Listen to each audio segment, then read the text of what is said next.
Welcome to Comics League Dark. I am Jared. I am here with Taladia Plays. What's up, brother? Hey, what's up, everyone? Welcome to another CLD. And we are here with JJheat. What's up, dude? Flame on. How's everybody doing tonight? Good. So today, and what's up, Daniel? How you doing, my bro? And today we have a pretty good show lined up for you all. So you want to start with something positive or something negative? Let's go ahead. Let's get it out the way. Let's get it out the way. Positive or negative? Negative. Negative. Let's just rip that. Which one? Because I have two negative topics. Put in the private chat. All right. Let me do this. All right. Hang on.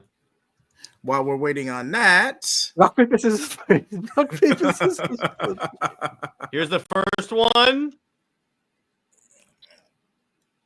Okay. You'll know what this is in reference to, and JJheat, this is kind of based on your suggestion. Okay. So those are the two negative ones. The positive one, all right, I won't bury the lead. The positive one is absolute Batman sales. We'll go ahead and start with does Canon matter? We'll go ahead and knock that one. Kind of ease into the other one. So James Gunn did an interview recently. I know we talk about James Gunn a lot, but that's because he keeps screwing up. But so he did an interview, and someone was talking about Canon, and then he snarkily says, "Oh, Canon doesn't really matter and stuff. These are fake characters." And I'm like, okay, I get what you're saying, bro. When you're creating a fictional universe, and yeah, exactly. When you're creating a fictional universe, you kind of have to establish a canon, bro. So, but here's the thing, though. If I get to decide what canon is, then nothing James Gunn ever did at DC is canon. There you go. I'm done. There you go. So what do you guys think about the statements on canon? And really, at this point, does canon matter? I'll start with JJheat. Okay, I'm going to name this one specifically as an example. Knowing how Zaslav is, depending on the Penguin success, because it was relatively successful. I know you haven't watched it yet, Jared, but it is successful. So even as an example, just knowing Zaslav, his business style, and the fact that Warner Brothers Discovery's in the hole, you can tell, assuming DCU even gets off the ground proper, Batman and Robin, Brave and the Bold, that's going to get pushed back to 2027. I can go ahead and tell you that right now. Yep. Just from the Penguin success alone. Mm-hmm. Because at the end of the day, you need a consumable product. You need audience to be invested. You need audiences to be engaged. Writing off the brand or IP alone can only get you so far. That's not speaking from a logistics standpoint. That's not speaking from a marketing standpoint. That's basic business 101. Yeah, exactly. And that's the problem is that here's the thing. You're making a shared universe. Canon does matter, bro. Canon matters. And we need that kind of clip. I need a clip of someone firing a cannon. Do I have one? I might have one. Hang on. Let me check. Okay, I have... Here's the closest I got. That's a cannon. Ironic. He can save others from death, but not himself. You could have used that Zack Snyder saying, "Canon, canon, canon." I could have, but see, and Taladia, how about you? What do you think of the comments on canon, and does canon matter? Canon matters no matter whether it's comics, whether it's video games. Well, no matter what it is, it matters, right? People are going to always talk about it, right? Case in point, right? People are still classifying. I'll give an example, right? Because I think people need an example, right? That's fair. Case in point, Arkham Origins, right? People didn't classify it as canon until later on. Right? Or Suicide Squad, when everyone's saying that's not canon. Exactly, right? So it's like that's an example, guys, where the people are conflicted. But the way I see is canon matters no matter whether it's a DCU. If you're doing a full reboot it. Forget about the past. If you had just pulled a full reboot and said no one comes back, we're just starting fresh because there's a little bit of baggage and everything like that, I'd be like, okay, fine. At least you're being fair. Yeah, and even if you factoring like nepo casting or just James Gunn's associates still being under contract with DC Studios and all that, you could still keep Peacemaker as a standalone and ride that need to consolidate them into the reboot. Now, granted, this is from a commercial standpoint. Again, DC and the higher ups are going to do what they want to do. But if this was purely about their contracts, you still could have commissioned Peacemaker season 2 and just kept it standalone. Like, you really didn't have to. It's good synergy, but you didn't have to from a business standpoint. James Gunn. But the other thing that's interesting about this is like it's like the back and forth. Speaking of Peacemaker on what's canon, where he goes. Remember, at first he goes, "Yeah, only parts of season 1 are canon." Then it's like nothing of season 1 is canon. He never told us which parts are canon. And then he goes, "If I reference it as canon," now he's like, everything is canon except for the Justice League cameo. And I'm like, this is the problem he ran into when he was doing Suicide Squad, because they're doing the promotional campaign. Everyone was asking him, is this canon to the first Suicide Squad movie? And he goes, well, it is, but it isn't. That's the problem about Gunn. He's very non-committal in his answers. And honestly, this is the thing that you need to be committed on. You know, Jai, here's what I would have done. I would have done a New 52 full reboot. Yeah. Full New 52 reboot. Full reboot. Hey, what's up, Cameron? Right? Because sorry, go on. You would properly have to set that up and let it be known that spoilers for a movie that's almost a year old. The Flash movie is not a proper setup for any type of reboot. You could have just they reshot half that movie. Just reshoot like a post-credit scene that shows them like rebooting the universe. You're done. I mean, it's an easy fix, but after the cameo blunder, I mean, the whole thing was just in poor taste. Don't do the cameo blunder. Just like cut out the cameo part and replace that with him going back in time and screwing around with, or here's a really novel idea. Now, I may be stupid, but I don't know if this will work. Actually, adapt Flashpoint. Cameron Bailey, case in point. But here's the difference. Sorry, I'm trying not to rant so early on in the stream. But here's my main point. They directly adapted Flashpoint verbatim, even some material from the tie-ins. Okay, I'm going to push back on that. No. What happened to Wonder Woman is not verbatim. No, but what I'll say is they butchered her, JJheat. The Amazon Atlantean Civil War still happened, Jared. Yeah, but Wonder Woman did not kill Shazam, nor did she act like a brutal dictator. Oh, it was edginess all around. But you haven't go ahead, Talati. One at a time, guys. Or she had sex with Aquaman. Yeah, pretty because sure it was he didn't in the book. Implied. Pretty sure it was implied. No, it wasn't. It wasn't. Okay, great. All right. Correct me if I'm wrong, please, by all means.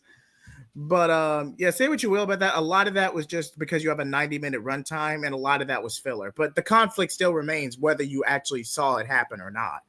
The conflict is still there. No, the conflict happens. The problem is like they character assassinate Wonder Woman. But this is not about that. But like actually adapt Flashpoint.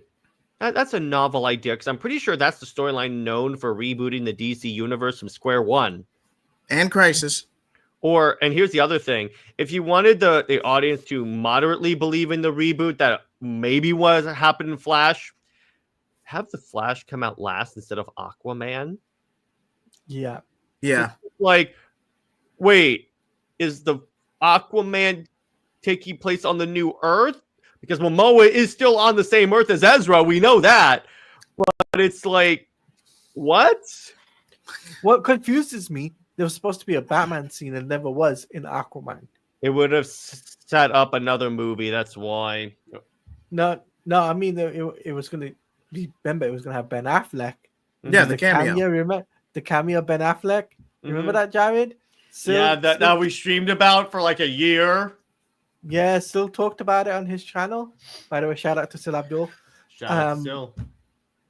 Is the fact that he said about it, and I'm just like, yeah. You know what? Imagine like the Flash came out last. I would have been happy with that. Come out, I would say the Flash would have come out Black Adam time, the Black Adam time frame. Even with the cameo blunder, because that's a relatively easy thing to edit out. In post production. You could have easily done a reshot between Aquaman 2 original release and the Flash, because remember it was supposed to be the Flash Then sorry, it was Aquaman 2, then The Flash. Yeah, okay. Just do that, and then you're gonna. Plus, you have more time to polish those VFX. Plus, if you don't really want to polish the cameos, what you could just do is release those on the DVD as like deleted scenes, and then people will assume that because it's a deleted scene that they didn't have time to brush up on the VFX. Exactly, and that's why, and this is why James Gunn should listen to the fans. Right? Remember where he was saying The Flash is the best DC movie? He said remember Tom Cruise said that. Stephen King, the D'Amelios. I'm like, you guys have never seen a DC movie. Stop trying to be relevant. Daniel says the most confusing thing, Michael Gough being in all 10, all the 4 Batman 90s movies. So only modern Flash realizes that the Batman actor changed, but it was supposed to be the same actor since Tim Burton's Batman. I don't see. Here's the thing: based upon what happened in the movie and the suit and stuff, I don't think that was actually Keaton Batman from those movies. No, it wasn't. No. Well, because also if you look at the deleted scenes, they say that the reason why Batman retired was because he killed someone, and I'm like, did you see Keaton's movie? He murdered an entire chemical plant worth of people, and he was fine. He was smiling the whole time. He put a bomb in someone's pants, and he smiled. made someone fire and fired. And he lit someone on fire. He was strafing Joker's goons with machine guns. I'm pretty sure he's fine. And then Billy says, the thing is, I'm not against him promoting someone like Swamp Thing, but it should be in the Justice League Dark. We'll get to that, Bailey. Trust me. We'll get to that. We'll get to that. That's a topic. But I will say this, that before the rebranding from DC Universe and all that, before HBO Max and all that, the Swamp Thing show as a horror wasn't too bad. I really am. It was pretty good. They didn't get a second season. Good, yeah. Well, I think because there wasn't a lot of hype, or like they didn't get good viewership for it. That's fair. It's concerning if even back then no one cared about Swamp Thing. Do you mind if I say something? Go ahead. Compared to the James Gunn canon and whatnot. Mm-hmm. The thing is, right, what James Gunn should have done, he should have consulted Scott Snyder, should have consulted Greg Capullo, should have consulted people who worked on the New 52, right? Consult them. They actually did a reboot. And do a full reboot and canonize it. Say, look, I don't care about the DCEU, right? And say, look, we're making it fresh. But the fact is, what he's done and what he said in the IGN interview was kind of like a snarky comment, if I must say so myself, right? Mm-hmm. Very condescending. It's very like you kind of taking a snarky comment and trying to trigger the Snyder fans. That's what it was. That's kind of what that's going around a lot. So you know what? Since Cameron brought it up, you guys just want to go on to the Swamp Thing comment? Yeah, mine as well. Mine as well. Yeah. All right. So I need context because I have so there was this question on Threads. So someone asked, James, why are you overlooking origin stories? Those make us connect with the characters well on an emotional level. And your choices of so niche characters to headline their own movies like Sergeant Rock or Swamp Thing make it look like you're making the DCU for hardcore comic book readers and not for the general audience. Fair question. So James responded, I'm not telling Batman and Superman's origin stories because everyone knows them. To a degree, I get it, but he should treat every movie like it's someone's first. Now, even BVS did this. It was a brief montage. The crime alley scene didn't take up no more than 2 or 3 minutes of screen time. He continues. And don't put Swamp Thing in the corner. That's a project in development we've actually announced, and he's an incredibly well-known character with not only some great comics of all time, but a successful film series and his own TV shows. Something that could be said of only a handful of DC characters. All right, first off, that was for a niche streaming service that chances are the comic book audience is only going to check out. A. B, those movies came out in the 90s or before that. So it's like 20, 30 years down the line. And third, if he's well known, how come Swamp Thing is not well known? He's barely in anything. And like the comics, yeah, the Alan Moore run and everything is good, but I barely hear anyone talk about it. because okay, the Swamp Thing run, great run, by the way, arguably one of the best of that decade. But even if you factor that, that's a prelude to the Great Darkness saga in of itself. Like, you could, on its own, you could make the argument Swamp Thing is a prelude to a larger story, which, like I said, leads to the Great Darkness saga. Like, Alan Moore has a very specific style you cannot replicate, especially these modern audiences, modern writers. And don't even get me started on what the current slate now with DC editorial. Jesus. Yeah, but even on this, because here's the thing, and yes, Cameron, there was a Swamp Thing movie in the 90s, but that's my point. He's assuming that just because Swamp Thing got a movie, that he must be a popular character, which he should remember, back then, they were just throwing anything at the wall to see what fits. By that logic, Steel should be popular, starring Shaquille O'Neal reprising the role. Yeah, where's my Shaquille O'Neal sequel? I want that movie. Restore the O'Neal verse. Restore the O'Neal verse. Where's my hashtag? Can I start that? But yeah, it's like, okay, I get what he's saying. And I had a conversation with Nick about this, where here's the other problem, particularly where he mentions the older movies, is that it's getting back to, yes, I have JJheat. So it's getting back to the issue I have with WB, with nostalgia.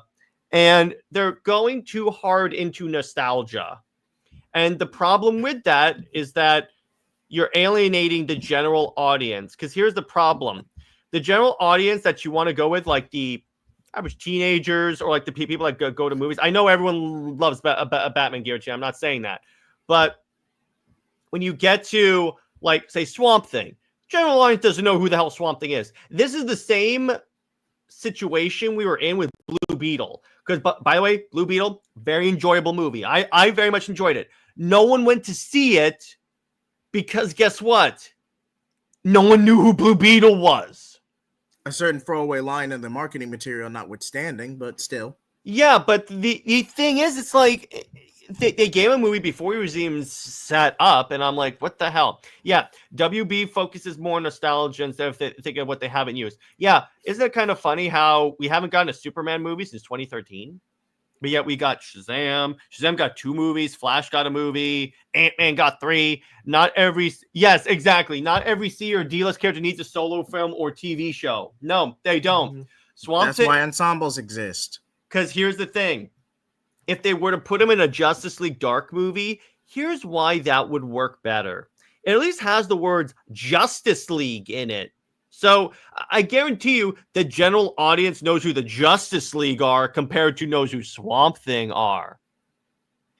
Am I correct on that, gentlemen? That's a fair point. Not gonna lie. That is a fair point. What do you think, Taladia? I think the whole Swamp Thing thing. I mean, I wouldn't mind a Swamp Thing movie because we haven't had a Swamp Thing movie in ever. No, we have. We've had movies, but those were like in the 80s and 90s. It was like a long time ago. Standalones, like very obscure. I don't even think you can even find it on YouTube now. But it was a blockbuster type of movie, though. If you understand what I mean, though, right? Yeah, we get what you're saying. Yeah. I mean, I wouldn't mind the Swamp Thing movie, but I would like to see Guillermo del Toro tackle that. But as far as I know, it wasn't going to the Gunn Swamp thing is not necessarily going to be a movie. I think it's going to be more of a TV show again. Oh God! Yeah. Again? Yep. And here's the thing: what that conversation told me when he goes, he has one of the most famous comic runs of all time. That 110% vindicated me on why James Gunn is wrong for this role. He is focusing too much as a comic book fan and not enough as which characters would actually sell comics. If you want to put Swamp Thing in something, Justice League Dark is the perfect opportunity to do that. Plus, you can use that to maybe launch other characters. And maybe then if people like really connect with Swamp Thing, then you can launch it. And then Daniel says, as I've always said, the second big mistake that James Gunn made with DC films, the first one was to fire Henry Cavill and cast the Snyderverse, is to not start with the Trinity. Exactly. The characters people actually know. Because no one gives a crap about the Authority. Can I say something? Yeah, go ahead. I was going to say that I understand for him not to do an origin for Batman, Superman, Wonder That Woman. I got. I think for the characters that we don't know, like Booster Gold, he'll probably give the origin for that, or the Authority. Let him cook. Taladia. I was gonna say that I think what they should have done is do a film where you have world's finest, or first do a Superman film, then do a Batman, the Brave and the Bold film, and then do a Wonder Woman film that's already established.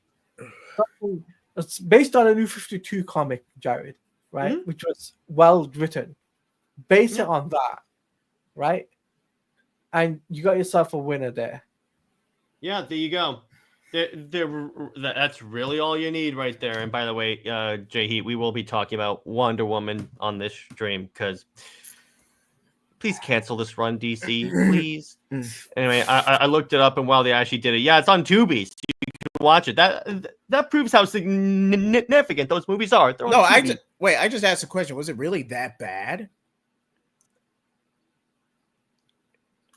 Okay. That bad in what? Okay, spoilers.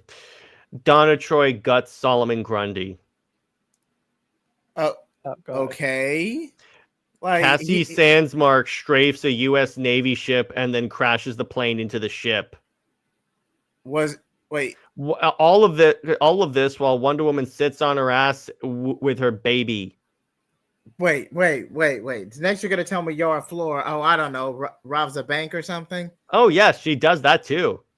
Wait, that was a joke. No. That was literally what happens. Does this even tie? Wait. Can I ask a question? Was that legit a joke, or was that? Wait. Did you actually read the book? Was that like a random guess? Yes. Oh my god. I did not see that. That's literally what happened. And yes, it's tying to Sovereign. Because what he's trying to show is that the Wonder Girls were like taking down all the different parts of the Sovereign. And I'm like, okay, but Donna's not gonna gut Solomon Grundy. Like she takes out a knife, like a switchblade, and just carves his stomach. Like, why would Cameron? Grundy is a zombie. I mean, he doesn't even bother anybody unless he's tricked by a cabal of supervillains. I don't know. The book sucks. That's why. Because Tom King is rewriting this book. That's why. Jared, you know what also is going to really annoy you? I know we've gone past the James Gunn thing, but James Gunn is also confirmed very active for Paradise Lost. Oh, sure. He's been saying that for like 2 years now. Sure. But it's every time I pick up an issue of this, I'm like, I'm probably going to be really pissed off about this. All this done while Diana is like raising her daughter. So Diana's on her ass. She's now the queen instead of Nubia. So they took the queen away. So they took away the crown from Nubia for no reason. And then adding up to the fact that Steve is in Valhalla, possibly cheating on Diana. Which is a good thing, by the way, cheating on Diana. Mm-hmm. Yeah, the same Tom King that is with James Gunn's writing team. You wonder why I'm very much against Lanterns. I'm like, kick that man off of anything associated with superheroes. He doesn't know how to write superheroes. Wait, Tom King is going to be one of the showrunners on Lanterns? Yeah. He's actually one of the writers. Well, Lanterns is going to suck. Might as well accept it now, everybody. Yeah, so he basically fun fact, he didn't want to use the Wonder Girls originally, but editorial / the fans forced him to do it. So what I think is what happened is that in his story, he originally had like different Amazons doing this, which would make sense. But then since he had to use the Wonder Girls, he was like, I'll just copy and paste them in there. They all act the same. Okay. Now this is a pure guess. JHeat, you'll love this. My friend Robert interviewed Tom King. First off, Britt and I were sending hate mail to each other in DMs the whole time. So Tom King said that like, so he considers Bruce and Selena in the beginning of the relationship, Wonder Woman and Steve in the middle of their relationship, and Lois and Superman at the end of the relationship. And I'm like, okay, so wait a second. Diana and Steve are in the middle of the relationship. She wasn't dating him for like years before your run, and he's dead. Happily so, by the way. I'm very happy Steve is dead and 6 feet under. But yeah, he really screwed. This is why, and he brought up is like his wish is to be able to say he went 100 issues on Batman, Superman, and Wonder Woman, and I'm like, you're not getting 100 issues of Wonder Woman. No way, dude. Particularly if Absolute Wonder Woman sells. So, and this is a message to any Wonder Woman fans that are watching this stream. If you don't want if you don't want Tom King to write Wonder Woman, if you want him kicked off the book, buy Absolute Wonder Woman. Buy the crap out of that book, because if that sales keeps going up and his are trending downward, if his keep trending downward, they will kick him off the book. Okay, I'm just gonna make a complete random guess. Like seriously, this is starting to feel a little another weird random guess. Like seriously. So basically, now granted, I have not read the issue. I have not done anything. Quick disclaimer for everybody involved. Okay, so basically, what you're telling me, this issue is essentially Diana, raising her baby, Trinity, backup, all this and that.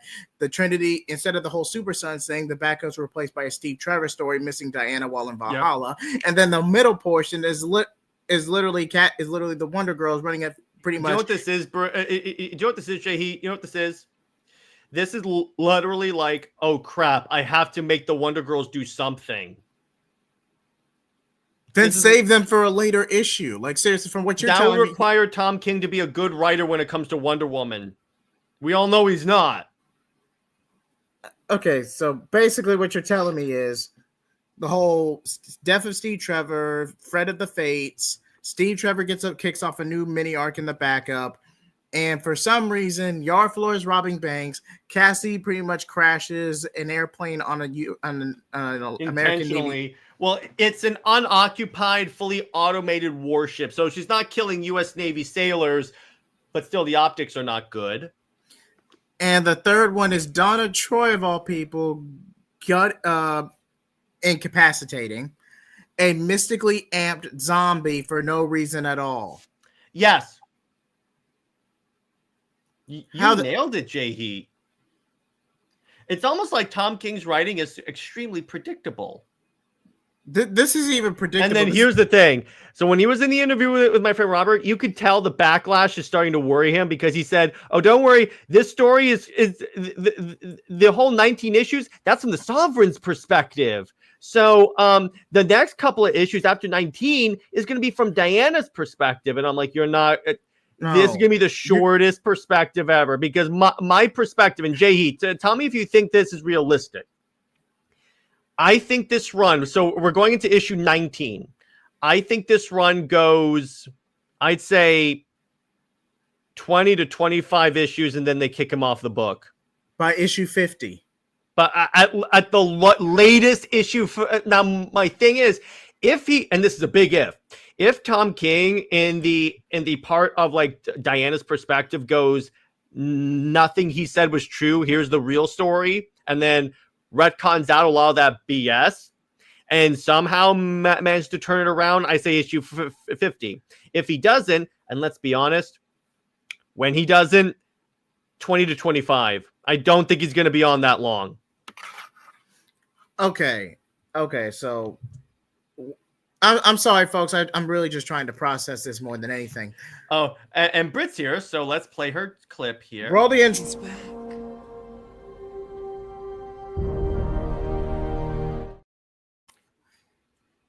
Oh, and by the way, so they retcon it. JJheat, you'll love this. So, okay. Also in this issue, this is the biggest BS issue ever. So Tom King retcons it that before he died, Steve Trevor was taking down Sovereign. So Diana did not even do anything in her own book. Okay. Okay. Like, is that Tom King wanted to write a Steve Trevor book, but DC wouldn't let him. So he was like, Wonder Woman. And why would you even give Steve Trevor a solo title? That's not even remotely commercial at all. Because here's the thing, DC keeps banking on Tom King's name, and he doesn't, and they don't realize that's getting more and more like, because he's not a high performing writer. Case in point, so you know that Supergirl Woman of Tomorrow comic book, the True Grit ripoff, but please continue. Yes, that was in the dollar bins before it was announced as a movie. I believe that. That was not a popular book that people think it is. James Gunn just took what he was reading at the time. It was like movie. That's it. So I really think that if he gets kicked off of Wonder Woman, let's be honest, when he gets kicked off of Wonder Woman, I don't think Tom King is going to do in-continuity stuff. Two things I think are going to happen. Number one, they're never going to reference anything from this run again. Because JJheat, how many stuff from Tom King in continuity runs do they ever reference? You still have to build some level of consistency because this is still sequential or serialized storytelling. No, just say, okay, she fought the Sovereign. You're done. And B, I think they'll retcon out Trinity. Like, she's not really Wonder Woman's daughter.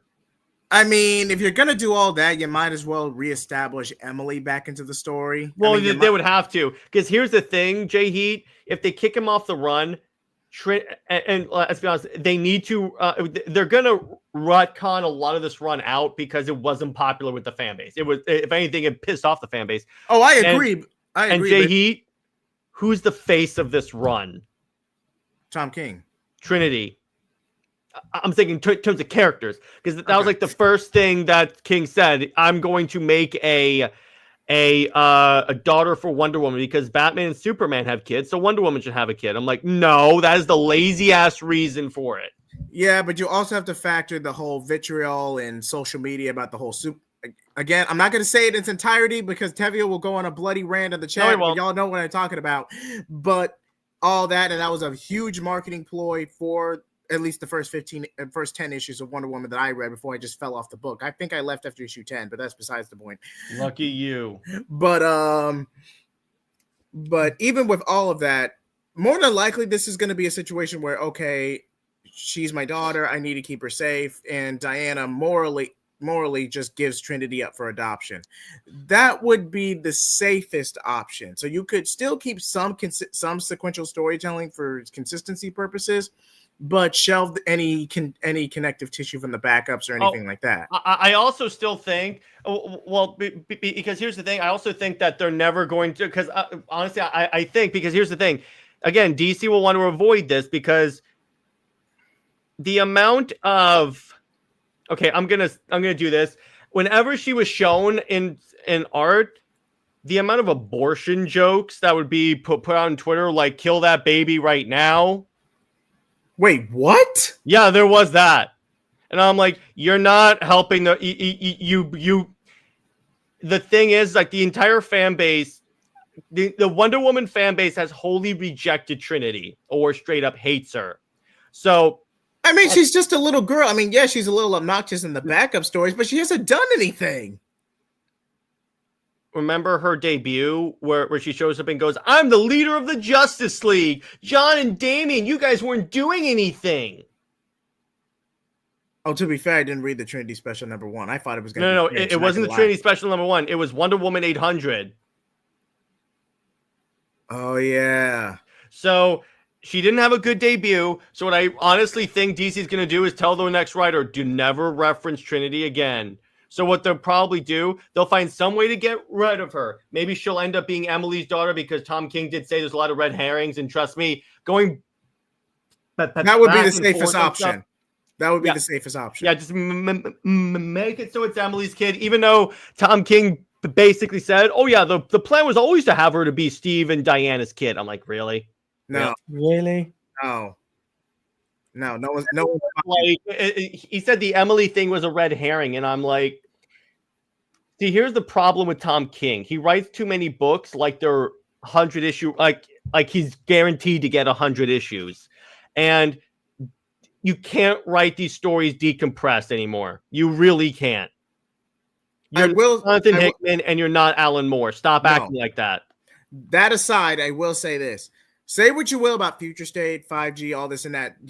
There was an editorial shift cementing that at that time when Dan DiDio was still in charge. I will not refute that. Mm-hmm. But even in spite of that, the whole Bad Cat wedding was so big of a troll, it derailed any momentum his run had to the point to where it just halted it still. Well, and even on that, so JJheat, so you know Wonder Woman 14, right? And he was marketing it as the most important issue of the run.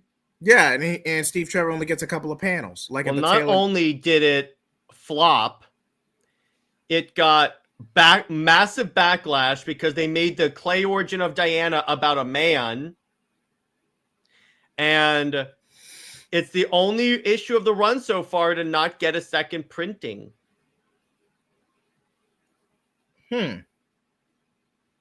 Methinks that was the moment where they're like, oh no.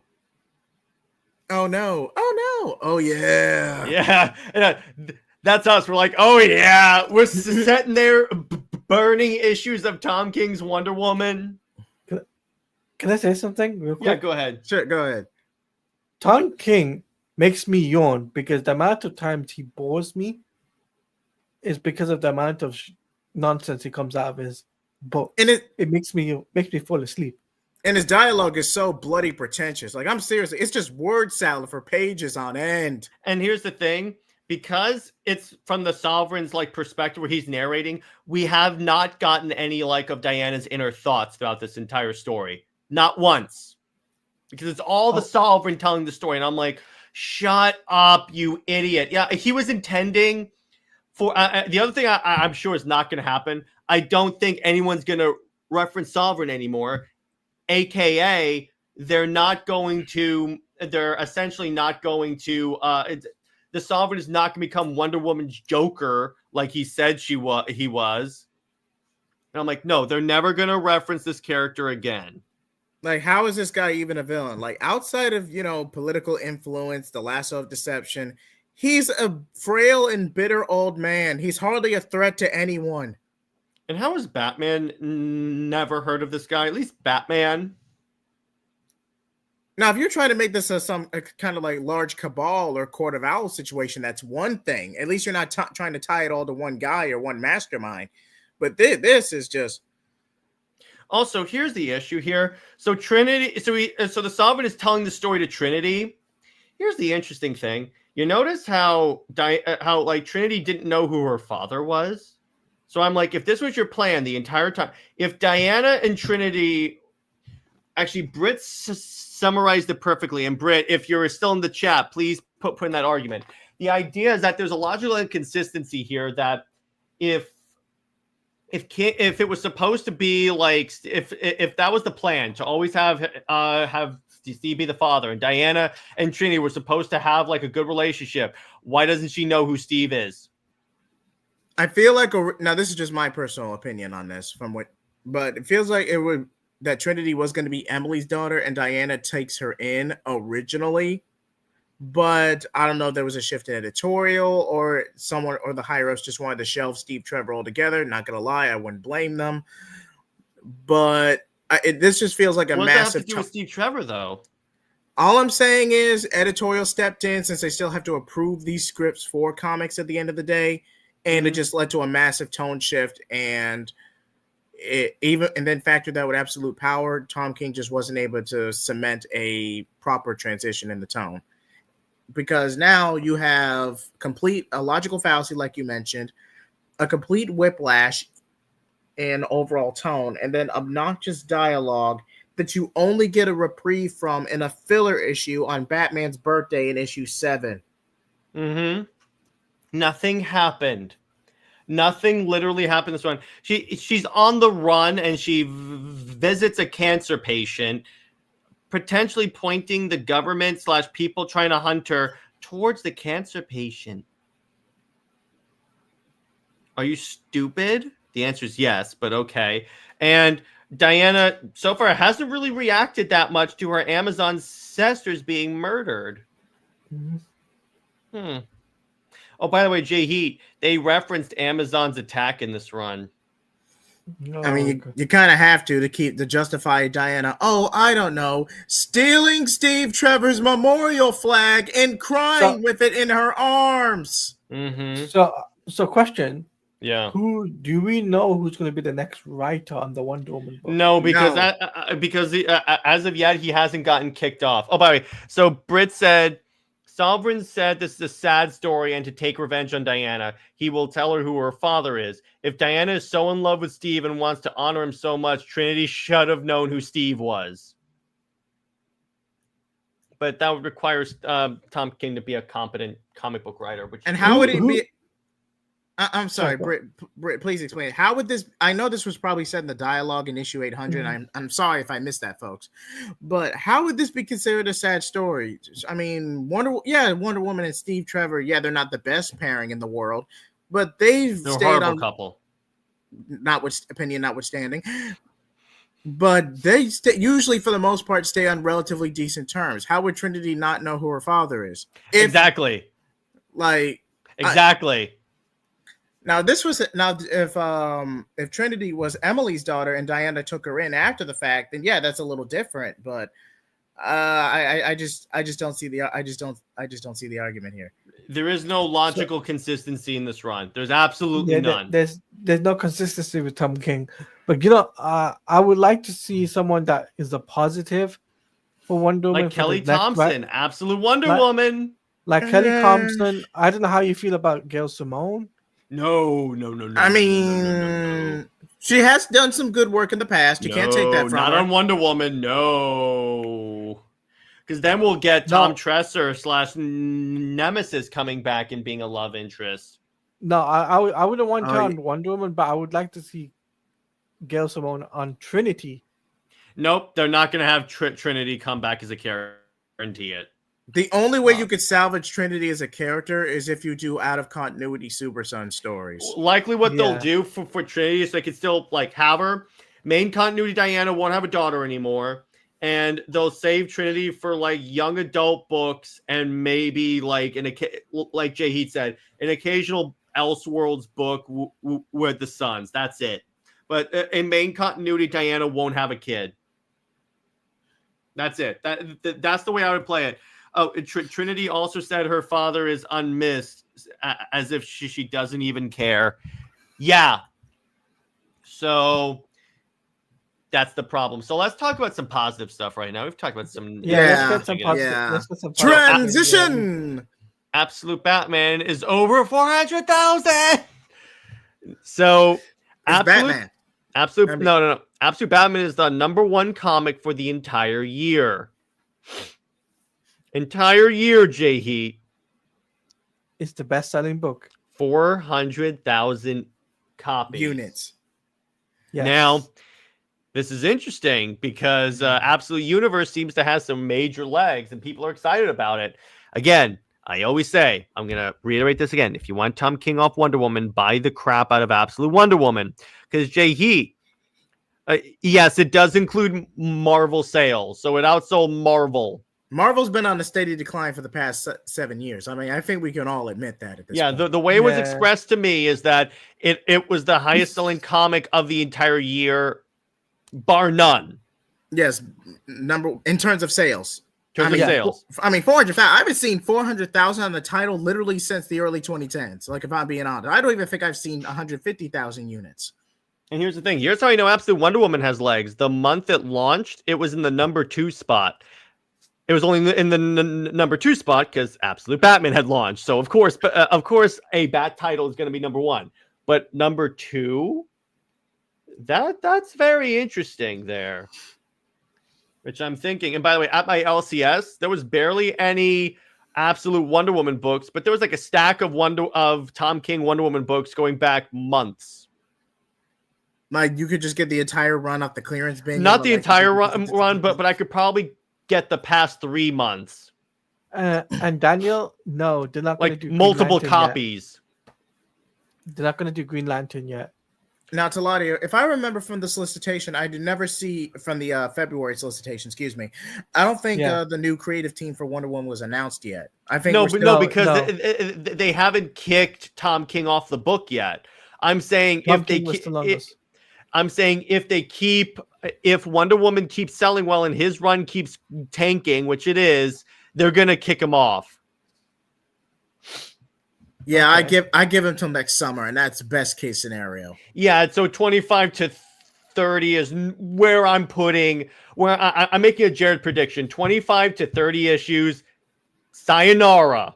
Because here's the thing: even if he does start to reverse a lot of stuff, he's pissed off too many fans. They're not going to come back while they see his name on the Wonder Woman book. I saw this hilarious meme, by the way. Wonder Woman is in her Peter and Paul era. Congratulations, Tom King. You are the Zeb Wells of Wonder Woman. Okay, that's a little harsh. No, Like, come on. You haven't read the book, dude. No, he's not wrong. King said he wants to do 100 issues. Okay, so Britt, here's the thing, Britt. I was talking to Robert about this. He and I both think that was more Tom King's wishful thinking. I don't think even he thinks he's going to get 100 issues. I know he said that in an earlier interview, but I think that right now, because if you notice, they shortened this current arc by another issue. It was supposed to be like at first I thought it was going to be issue 25 is going to end the Sovereign perspective. Now, then it was issue 20. Now it's issue 19. So methinks what's happening is that they're shortening the issues, telling him wrap up your story, sayonara. He'll still be writing for DC, but he's not going to do Wonder Woman.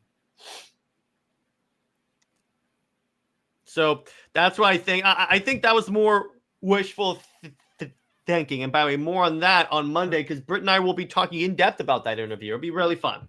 But so yeah, the Absolute Universe is doing pretty well, which I am very happy for. I think Absolute Green Lantern is the next one to come out, if I remember correctly in the order. But anyway, yeah, go ahead. From the solicitations in February, they're still doing Batman, Superman, and Wonder Woman. When does the next new Absolute character come out? So Wonder Woman is next, then it's Superman. I mean, when does the next Green Lantern, Flash, Martian Manhunter? They didn't give us it wasn't a solicitation. It wasn't JJheat. Yeah, it wasn't. But, it wasn't.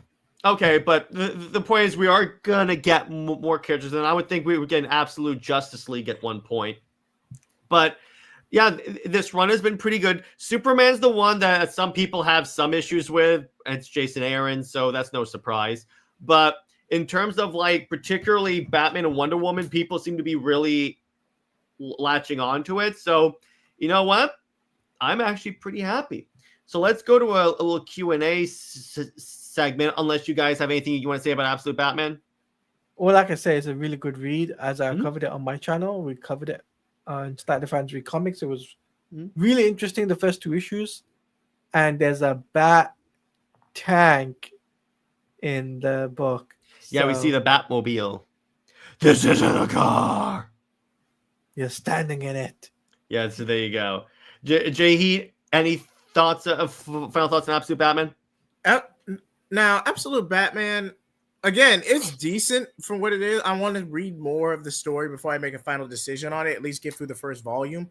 But hey, I mean, top comic book of the year, that's no small feat. Even I can't refute that. So, yeah, quick question. Who do you think will be the main villain in the Batman 2 movie? I don't think it's going to be the Court of Owls because Matt Reeves has said that much. Matt Reeves has gone an interview saying he wants his verse to be as grounded as humanly possible. Mm-hmm. So I feel like it's either going to be adjacent to the Long Halloween, or which they kind of did in one. So yeah, admittedly, Penguin. That's direct synergy where the Penguin show left off. I'm not going to spoil anything.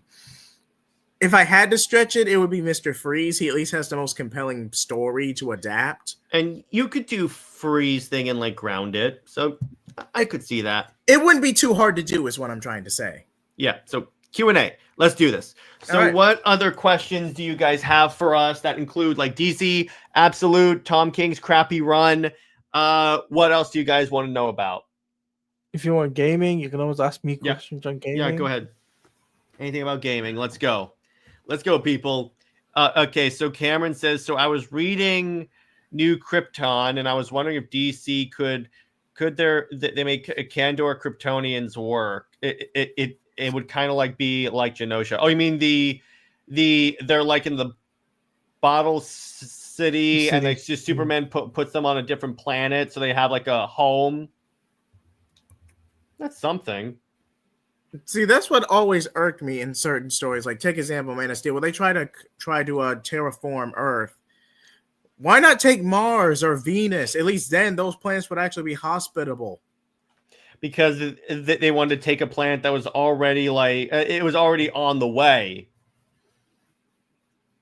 Still, I mean, a lot of conflict would be resolved. Oh, I'm just going to go to the next planet over, and there's no beef. Okay, so do you believe the rumor that the Superman Legacy trailer will be released upon on the Mufasa movies this year? Yep, I think so. Yes, Yeah. yes.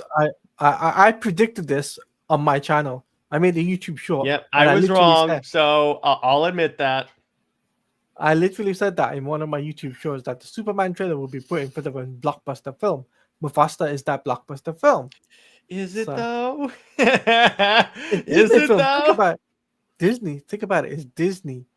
It's Disney. That is hilarious how now we're using Disney to promote DC movies. No, okay, a Mufasa movie. What story can you really tell with Mufasa other than his inevitable beef with his Scar? origin? His origin. Cameron asked, "No, I actually see the Kandor Kryptonians had their own society on Earth, and the government did not like that. It was a good read, in my opinion, went into the caste system really well. I'll check that out. That's a good book, Cameron. Pretty sure that was a New 52 book, if I remember correctly. It might have been. I don't know. I don't think it was. You know what that was? I think he's talking about the new Krypton story, but he says IIRC, the Kandor Kryptonians. I don't know, but we will. I'll definitely check that out, Cameron. What other questions do you all have? Yeah, what other questions you got first? We're here to answer anything, gaming, anything. It's logical. Warner Brothers hired a Marvel director to turn DC into Marvel, so let's promote our new Marvelized DC movie within a Disney franchise. He's not wrong. He's not wrong. He's definitely not wrong. But you know what? Considering the movie comes out in July, it kind of makes sense for it to be promoted now in December. Yeah, that's fair. That's fair. I mean, so. David Cornsweat did say that they're going to start promotion in the Southern Hemisphere. That's where the starting happens. And then obviously got the Brazil CCXP coming up. So there's also that too. Mm-hmm. So you also got to take into that consideration. Exactly. What other questions do you guys have in terms of DC, Marvel, MCU? Did you guys see that on Disney Plus they replaced She-Hulk with Deadpool? Yeah, I saw that. Yes, I guess they figured out what actually sells. Question: do you think DC characters will come back to Fortnite? Yeah, I'm sure. Yes, I'm sure. Yeah, I'm 100%. I know this as facts. Yes, they're gonna come back to Fortnite. Since DC wants to be Marvel, do we think that Marvel is going to be DC? Well, if they announce the Squadron Supreme movie at any point, then that'll be an interesting indication. Played by Henry Cavill, Gal Gadot. Since Nick is not here, I am going to outline this. It's going to be a Heroes Reborn movie based on the Jason Aaron storyline. No, I'm going to put this out there, right? I think Marvel would be Marvel the way they are going. They're trying to change the trajectory of things. And considering they're doing the multiverse thing again, it's like there's that, right? They're not going to do a DC and go dark and gritty. I think the dark and gritty stuff would probably be Doomsday or Secret War. Yeah, that's my. I think that would be those two movies would be the dark movies. Well, Captain America also looked pretty dark, I would say, and maybe Thunderbolts. But it's not BVS dark. Come on. No. That was dark because it's a Batman movie. Let's face it. Yeah. Yeah. So, what other questions do you guys have? And this can be about comics. Movies, you can ask me about the Wonder Woman game. You can ask us about the Wonder Woman game. You can ask us about anything. What have you guys got to ask us? So I think I got a question. Hear me out, guys. I bet the new Arkham vs. Batman video game will be shown before a Wonder Woman game. No. Probably. No, that's not going to happen, unfortunately. We'll see. I still don't believe we're ever going to get that Wonder Woman game, honestly. No, I mean the Arkham Batman game being announced before the Wonder Woman game. Or at least being showed. Yeah, or at least being shown. It's like, no. where they're gonna get announced, where they're gonna take the time to make a CGI trailer. Like, you don't have to make a CGI trailer. Just have a bunch of dialogue. No, because hear me out. Dialogue plays over a black screen, and it basically have Batman and maybe a villain speak, and all of a sudden it just pans. The bat signal materializes. It says Batman Arkham BS. They've just done a Batman Arkham game. Yeah, so, that was really popular. You might want to capitalize on that. What are you laughing at, JHeat? oh God! Anything All-Star related with DC is just a bad idea. Anything? No. Well, because it could be that they're gonna do it later. But I don't think All-Star Western was that big of a series for the new 52. TJ, welcome, TJ. What's up, TJ? Dude? Thoughts on Superman showing that the trailer is secretly some journalist? I don't think he did that. No, he called that as BS. He already called that as BS. He called Grace Randolph as BS as well. Yeah. And then question, how do you guys think that the Batman 2 will explain Batman's absence from the events of the Penguin series? I don't think they will. I really don't think they will. The new 52 All-Star, no, I know it was great, but maybe it didn't sell well, or maybe they don't. I think they're going with series that they can market better. And yeah, you do have the All-Star thing, but you also have like the Western thing probably wouldn't sell because on the buy are expensive. What would you think of Tony S. Daniel taking over writing and drawing Wonder Woman if Charles Soule has come back? I'd be fine with that. He's a good writer. Yeah. Hence, see his Deathstroke series in the new 52. It was great. Just at this point, anyone but Tom King. Okay. This is my question for the chat. And you guys can answer as well. Which was worse, this Wonder Woman comic currently or the Rick Grayson saga? I didn't read the Rick Grayson saga, so I can't weigh in on that. Yeah, neither can I. Okay, I'll let the chat handle this one. But let it be known, it was pretty bad. I'm just gonna leave it at that. If Nick was here, he would have rage quit right there and there. Yeah, exactly. We would get like silence, and all of a sudden he'd go, "No." That would be Nick. He'd go, "No." All right, Tom King's Wonder Woman. Yes, thank you. Pitch me your absolute DC universe animation. Okay, so my universe, Superman, Batman, and Wonder Woman are the first movies, followed by Flash, Lantern, Justice League. Then, assuming those movies are popular, then you can have a Swamp Thing show, maybe, or like an Authority movie later. But the first projects coming from DC should be Superman, Batman, Wonder Woman. Then you can expand. And yes, Tom King is the worst. Is the worst. Yeah, exactly. Yeah. So far, we have 2 votes for Tom King. JHeat. Yeah, there's the answer. There you go. At least they could explain Rick Grayson by like him having brain damage. Watch, they say Wonder Woman has brain damage the entire time. Both levels of bad and stupidity. Well, ironically, they're both written by Tom King. Hey, controversial, not controversial. Coincidence? Coincidence? I rather think not. Because here's the problem with Tom King. He likes to write characters the way he wants them to be, not the way they are. Yeah, damn. He just like damn. Yeah, exactly. I'll take another Rick Grayson if it means DC fires all Toms from their company. No, Tom Taylor can stay on Elseworlds books. He's good on Elseworlds books. Tom King followed Bruce Timm's path in destroying Wonder Woman's character. Yep. Tom King is the Bruce Timm of the current DC comics, and that's not a compliment. So you got any more questions, guys? Yeah, before we wrap up, because we'll do it. I will turn the stream around. And then so I wait for more comments. I'll do some self-promo. So on Monday, Britt and I are going to release our pre-recorded episode of Super Wonder Legacy, where we talk about Superman and Lois, review of the show, and then essentially like retcon it. So Wonder Woman is there instead of Lois. So it becomes Superman and Diana.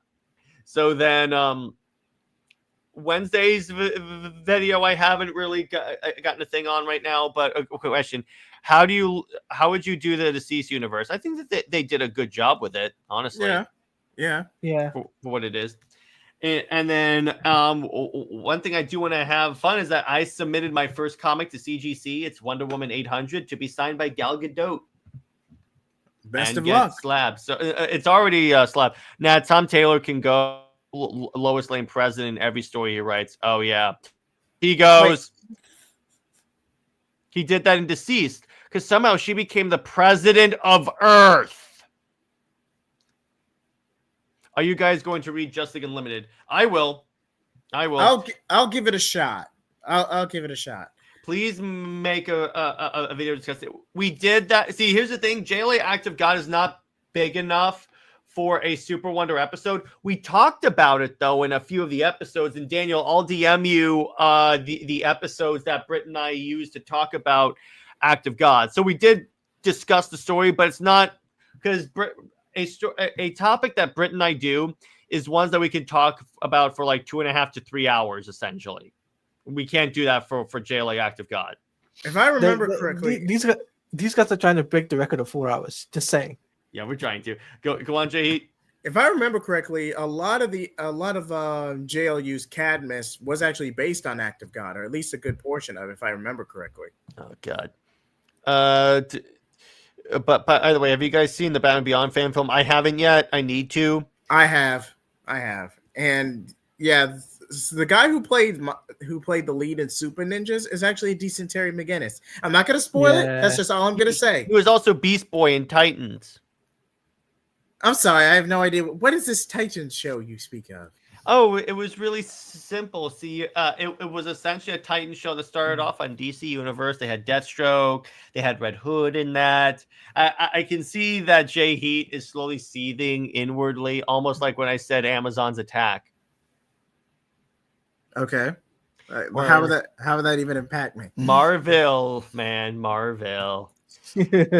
Okay. DC will do anything for Lois, but will leave their third member of the Trinity in the mud. Yeah, exactly. So I think it's a good place to leave it. So JJheat, where can we find you and what have you got coming on your channel? As for me, you can find me at JJheat75 or JJheat Blaze. Once again, stay tuned for my Decamera retrospective where I collab with Jared. We're just setting up the right date for that. Also, stay tuned for Taladia Plays and subscribe to both these gentlemen. They're great. They're great hosts and content creators all around. And Blazing Shonen, our next Blazing Shonen episode will be a review of Dragon Ball Daima. Is that correct, Taladia? Yeah. Okay, just want to go ahead and confirm that now. And also, go ahead, Taladia. What would you say? Sorry. I was saying the next Blazing Shonen episode will be a review of Dragon Ball Daima. Yeah, the dub edition. The dub version. But if you guys want to see a separate episode on the sub, hey, just let us know on that. But again, the Damian Wayne retrospective is recorded and re-edited, so I'll likely post that this weekend. If not, it'll get delayed to Monday. But that's all I got to say. And Super Wonder. So, hey, might as well. Thank you, boss. Okay. All right, Taladia, how about you?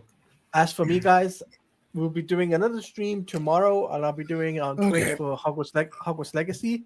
So I'll be diving into that. And then Tuesday, I'll be doing the watch-along for Superman and Lois. It's 2 episodes left, so we'll be doing the 1 episode on Tuesday. Then Wednesday, I might do a video on the Wonder Woman game potentially being at CCXP or the Video Game Awards, which one is more likely. So I might make a video on that, get working on that, and give you guys some content. And then obviously Thursday, RTP and myself will do Into the Morphing Grid as we talk about Power Rangers. And we do that 8 p.m. Eastern Standard Time. So stay tuned. It'll be on our Twitter page for that. So stay tuned, and on my Twitch page. So stay tuned for that. And then as per usual, Jared and I will be doing UTC as usual. Yeah, and by no movie night tomorrow, we're taking a week off. And then next week, we'll coordinate on what the film is going to be. But, and possibly the current idea for the topic for UTC next week in Florida is Robert's going to come on the show to hang out with us and talk about the DC Marvel crossovers because he and I both have the omnibus. Okay, that'll be an interesting conversation. Nice. Yeah, so we'll probably do that. But anyway, so stay heroic, everyone. Remember, Lois Lane is Lois Lane, as is Tom King. She loves with General Zod. Zois and Max about for life. See you later. Bye-bye.